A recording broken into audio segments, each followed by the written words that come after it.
भारत माता की जय। वंदे मातरम, वंदे मातरम। जय श्री राम, जय श्री राम, जय जय श्री राम। महाराष्ट्र के मालेगांव विस्फोट मामले में गुरुवार को 17 साल के लंबे इंतजार के बाद महाराष्ट्र की विशेष एनआईए कोर्ट ने साध्वी प्रज्ञा ठाकुर, कर्नल पुरोहित और समीर कुलकर्णी समेत सभी आरोपियों को बरी कर दिया।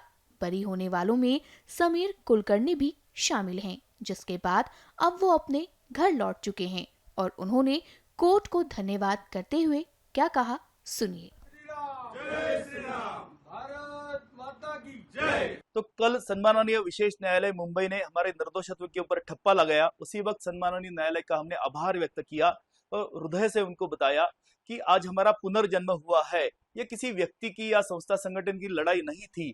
तो हम बहुसंख्यक हिंदू समाज का जो आस्था का, श्रद्धा का प्रतीक था, इस परम पवित्र भगवा शब्द के लिए और सनातन हिंदू शब्द के लिए हमने ये कानूनी लड़ाई बहुत स्वाभिमान के साथ लड़ी।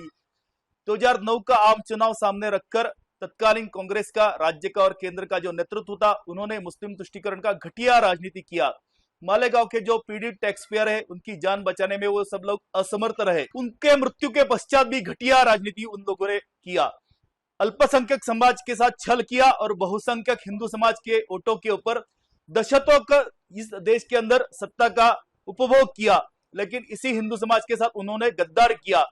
उनमें जो प्रमुख नाम थे तो शरद पवार, दिग्विजय सिंह, सुशील कुमार शिंदे, शिवराज पाटिल, चिदंबरम, जयंत पाटिल, राहुल गांधी, सोनिया गांधी, शकील अहमद, अहमद पटेल, इन्होंने क्षुद्र स्वार्थ का परिचय देते हुए हमारे बहुसंख्यक समाज को विश्व पटल के ऊपर बदनाम किया। लेकिन सम्माननीय स्वायत्त न्यायालय ने सच्चाई के ऊपर, धर्म के ऊपर, न्याय के ऊपर कर शिक्का मुर्तब किया और हमारा निर्दोषत्व इसीलिए साबित हुआ। अगर 2014 में समूचे बहुसंख्यक हिंदू समाज ने अपना राष्ट्रीय कर्तव्य नहीं निभाया होता, सरकार अगर नहीं बदली होती, तो हम जीवित बाहर नहीं आते थे। इसीलिए हम बार बार कहेंगे, आजीवन कहेंगे कि राज्य सरकार के और केंद्र सरकार के हम लाभार्थी भारतीय है।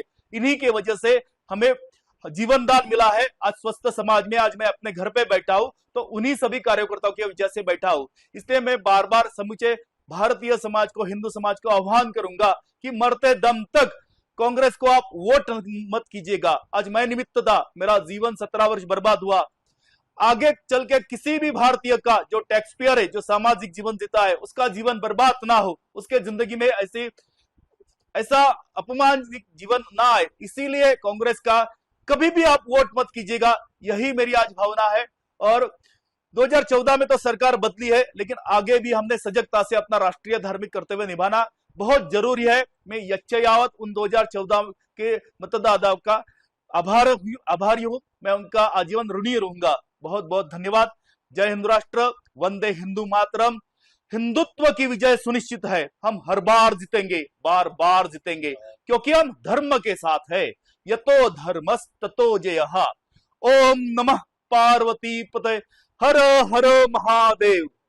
इस केस में मिलिंद राव जोशी जो है, उन्हें विटनेस रखा गया था। ऐसा बताया जा रहा है कि उनके ऊपर भी दबाव था कि इस केस में आरएसएस का नाम लिया जाए, योगी आदित्यनाथ जी का नाम लिया जाए। क्या बताना चाहोगे, इसके ऊपर क्या राय है? इस मुकदमे के अंदर टोटल 16 आरोपियों के चार्जशीट के अंदर नाम है। 14 आरोपियों का गिरफ्तारी किया। 2014 में सरकार बदलने के पश्चात सरकारी वकील बदले, क्योंकि जो पूर्व सरकारी वकील थे वो कानून के दायरे के अंदर काम नहीं कर रहे थे। सप्लीमेंट्री चार्जशीट के अंदर 7 आरोपियों के खिलाफ कोई भी एविडेंस नहीं था और एटीएस ने यह ड्यूबियस मेथड से इन्वेस्टिगेशन किया, ऐसा देश का टॉप 1 प्रीमियर एजेंसी एनआईए कहता है। इस राज्य का सबसे बड़ा जो कानून है एमसीओसी मकोका कहते हैं, वो भी झूठी तरीके से उसका अधिकारों का गलत इस्तेमाल करके हमारे ऊपर लगाया गया था। तो 9 साल उसके अंदर हमारा जीवन का चला गया। तो इस मुकदमे के अंदर केवल विटनेस के कोई ऊपर दबाव नहीं बनाया गया, तो जो एटीएस के ऑफिसर थे, जो आर्मी ऑफिसर थे, उनके ऊपर भी दबाव बनाया गया। इस मुकदमे का ओरिजिनल एफआईआर गायब, 164 स्टेटमेंट गायब, कन्फेशनल स्टेटमेंट गायब, एफिडेविट्स गायब, जो इलेक्ट्रॉनिक एविडेंस के नाम के ऊपर सीडी दिया गया वो भी वक्त के ऊपर चली नहीं, लेकिन उसके आधार के ऊपर 17 साल हमको इस जेल के अंदर रखा गया। तो हमें ही क्यों पकड़ा, बार बार ये जो सवाल उठता है, तो उसका प्रमुख कारण ये है कि ये सभी के सभी लोग निस्वार्थ भाव से, कर्तव्य भाव से देश का जो सत्ताधारी कांग्रेस था, राज्य का जो राष्ट्रवादी कांग्रेस था, उनका जो देश विरोधी गतिविधि थी, तो कानून के दायरे के अंदर अपना संवैधानिक कर्तव्य का निर्वहन कर रहे थे। और जैसा गांधी वध के पश्चात सभी संस्था संगठनों को बैन करना, उनका शीर्ष नेतृत्व को जेल में डालना, उसी उद्देश्य से उनकी हाँ में हमने नहीं मिलाया, उनका जो भी कहना था वो हमने नहीं माना। हम सामाजिक जीवन जीते हैं, हम अपने जिंदगी में कभी भी जो सामाजिक धार्मिक क्षेत्रीय जीवन जीने वाले लोग थे उसमें प्रमुखता से श्रद्धेय योगी आदित्यनाथ जी, श्रद्धेय श्री श्री रविशंकर जी, श्रद्धेय परम पूज्य सरसंघ चालक मोहन भागवत जी, श्रद्धेय अखिल भारतीय कार्यकारिणी सदस्य इंद्रेश कुमार जी, प्रवीण तोगड़िया जी, इनके आप नाम ले लो, न्यायालय में मुकर जाना। लेकिन ये हम हिंदुओं के लिए जीवंत भगवान है, जिंदा भगवान है। हम मरने के लिए तैयार थे, लेकिन हमने इनका नाम नहीं लिया, हमने झूठी गवाही नहीं दी, हम साक्षीदार नहीं बने, इसलिए आरोपी बने। और केवल मैं नहीं कह रहा हूं, ऐसे बहुत सारे साक्षीदारों ने एफिडेविट के ऊपर न्यायालय के अंदर भगवान की सौगंध खाकर ये साक्ष्य रिकॉर्ड हुई है। तो यह सच आज दुनिया के सामने आया है। तो आज कांग्रेस ने बहुसंख्यक हिंदू समाज की क्षमा मांगनी चाहिए, और अल्पसंख्यक समाज की जात जो छल किया है, तो उनके नेतृत्व को, उनके समाज को भी जागरूक होकर कभी भी उन्होंने भी कांग्रेस का साथ नहीं देना चाहिए। मेरे जिंदगी में कल का खुशी का दिन है, आज मेरे परिवार बहुत खुश है, लेकिन जिस परिवार का सदस्य इस गंभीर गुनाह के अंदर जिसकी जान चली गई, जो 100 के ऊपर जो घायल थे, तो उन परिवारों को आज वो स्वयं धता महसूस कर रहे, वो आज स्वयं को बेवकूफ बनाया कांग्रेस ने, ऐसा समझ रहे। तो ऐसी घटिया राजनीति इस देश के अंदर नहीं चलना चाहिए। किसी भी करदाता, प्रामाणिक, देशभक्त, धर्मनिष्ठ भारतीयों ने कांग्रेस को परोक्ष अपरोक्ष रूप से कभी भी सहयोग नहीं करना चाहिए। आखिरी क्षणों तक, आखिरी सांसों तक उसको मतदान नहीं करना चाहिए। यही मेरी प्रार्थना है। मेरा इतना ही निवेदन है कि मेरा परिवार बर्बाद हुआ, मेरा जिंदगी का वक्त बर्बाद हुआ, किसी भी भारतीय का आगे चल के वक्त बर्बाद ना हो, इसीलिए उन्होंने अपने कर्तव्य का, राष्ट्रीय कर्तव्य का परिचय देना चाहिए। आजीवन मैंने सभी भारतीयों का ऋणी रहूंगा जिन्होंने 2014 में सत्तांतर करने में अपना राष्ट्रीय कर्तव्य निभाया। जय हिंदू राष्ट्र। इस पूरे केस में एक फॉर्मर ATS अधिकारी है, महबूब मुजव्वर नाम के, उन्होंने भी स्टेटमेंट दिया है कि मेरे ऊपर दबाव था, उनके जो बॉस थे, लीडर थे परमबीर सिंह, इनके ऊपर दबाव था कि जो RSS के सरसंघ चालक है मोहन भागवत, इनके ऊपर भी इस केस में इनका नाम भी जोड़ा जाए। ये ऑफिशियल न्यायालय का रिकॉर्ड है, सोलापुर का रिकॉर्ड है, जो हमारे कोर्ट के अंदर जब सुनवाई चली तो कोई एक्यूज के वकील ने उसकी सर्टिफिकेट कॉपी लगाया है। तो ये कोई लेमैन नहीं बोल रहा है, जो part of the investigation team था, जो ATS का ऑफिसर था, वो न्यायालय में कहता है कि ऐसा ऐसा मेरे ऊपर दबाव था। एक बात। दूसरी बात, बहुत सारे ऐसे ATS ऑफिसर है कि जब साक्ष्य देने के लिए आए तो उनको पता ही नहीं था कि उनके सीनियर ने उनके नाम से झूठे स्टेटमेंट रिकॉर्ड किया। जिस गाड़ी की कहानी बताई गई पूरा 17 साल तक, तो जब वो विटनेस आया, पुलिस अफसर आया, तो वो बोलता है कि मैं 100% कॉन्फिडेंट नहीं हूं कि इसी व्हीकल के ऊपर ब्लास्ट हुआ। न्यायालय के अंदर कोई भी अभियोजन पक्ष का जो भी रिकॉर्ड है वो साबित नहीं कर पाए। तो ये जो कांग्रेस का एक टेबल केस था विश्व पटेल के ऊपर, हिंदू समाज को, सनातन धर्म को, परम पवित्र भगवा को जो बदनाम करने का जो षड्यंत्र था, तो उसके लिए कांग्रेस ने माफी मांगना चाहिए।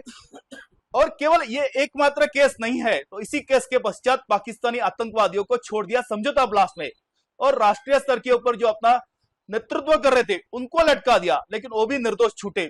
मक्का मस्जिद हैदराबाद केस में भी वो लोग निर्दोष छूटे, अजमेर शरीफ में छूटे, मोड़ासा में क्लोजर रिपोर्ट लगा दिया, मालेगांव 2006 के अंदर भी वो जमानत के ऊपर है।